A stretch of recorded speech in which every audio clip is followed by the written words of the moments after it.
حیات آباد میں آپ لوگوں نے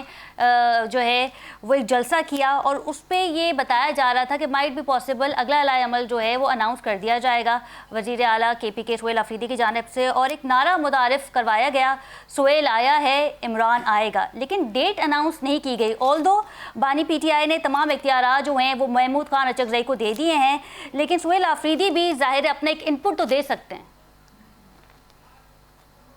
بالکل وہ موٹیویٹ کر رہے ہیں ورکر کو، وہ ایک ایٹماسفیئر سہیل آفریدی صاحب نے KP میں بنایا ہوا ہے، اور جہاں تک محمود خان اچکزئی صاحب کا تعلق ہے تو اس کو مینڈیٹ دیا گیا ہے، وہ لیڈ کریں گے، مگر اس کے لیے بھی اس کی ملاقات خان صاحب سے ضروری ہے کہ وہ خان صاحب سے ان کے ساتھ ملاقات ہو جائے محمود خان اچکزئی صاحب کی۔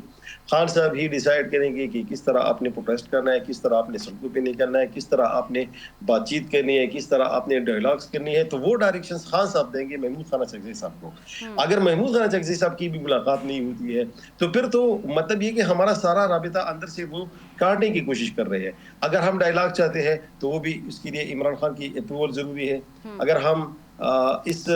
ایٹماسفیئر کو ٹھیک کرنا چاہتے ہیں تو اس کے لیے بھی خان صاحب کی اپروول ہے۔ اگر ہم پروٹیسٹ میں جاتے ہیں یا اسٹریٹ پاور کو ہم باہر لے کے آنا چاہتے ہیں تو اس کے لیے خان صاحب کی اپروول بہت ضروری ہے۔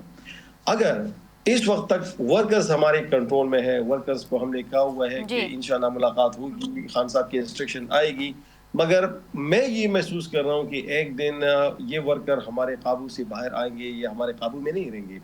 پھر اس کا ذمہ دار کون ہوگا؟ ظاہری بات ہے یہ حکومت ہی اس کی ذمہ دار ہوگی۔ اور وہ جو ملاقات کروانے سے روک رہے ہیں، ایک جیل سپرنٹینڈنٹ، ایک ہائی کورٹ کے آرڈر کو وہ نہیں مان رہا، پولیس وہاں پہ کھڑی ہوتی ہے، تو میرا یہ خیال ہے کہ ہمیں جس بند گلی میں یہ لے کے جا رہے ہیں تو یہ خود اس میں پھنس جائیں گے۔